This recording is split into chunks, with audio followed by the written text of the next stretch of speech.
అడుగుతాడు, దశమ భాగాలు ఎందుకు మీకు? దశమ భాగాలు దేవుడుగా దేవుడే చెప్పాడు మలాకి గ్రంథము 3:8 దశమ భాగం ఎందుకు తెమ్మన్నాడో తెలుసా? నా మందిరములో ఆహారం ఉండునట్లు. దేవుడు తింటానికి కాదు.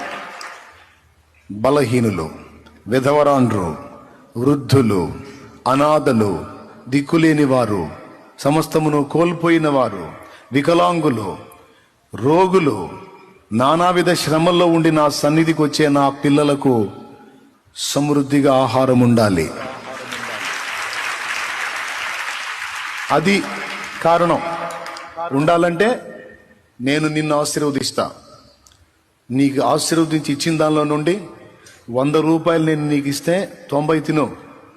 10 రూపాయలు నా మందిరములో ఆహారము కొరకు, ఎవరికి? బేదలకి, దిక్కులేని వారికి, దీనులకి, అభాగ్యులకి, విధవరాండ్రకి, వికలాంగులకి, అనాథలకి నా సన్నిధిలో ఫుడ్ ఉండాలి.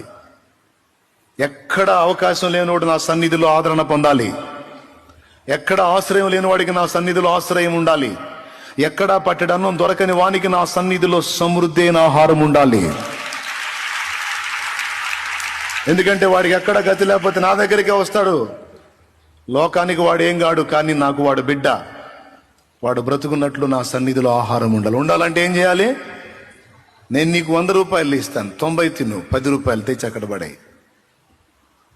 ఏసయ్య జేబులు వేసుకోవడానికా? ఎవరు దాకొద్దు. నీకే ఒకనాటికి ఇబ్బంది వచ్చింది అనుకో. మొన్న కరోనా వచ్చింది, రైస్ కొందామంటే డబ్బులు ఉన్నాయి, రైస్ లేవు. ఏం చేయాలా? పెద్ద పెద్ద మునగాళ్ళు వచ్చి క్యూలో నిలబడ్డారు. ఎడా స్తోత్రం, హల్లెలూయా. డబ్బులు ఉన్నాయి, బియ్యం లేవు. ఏం చేయాలా? చర్చి కాడ ఇస్తున్నారంట, పాయింట్ వచ్చి పడ్డారు.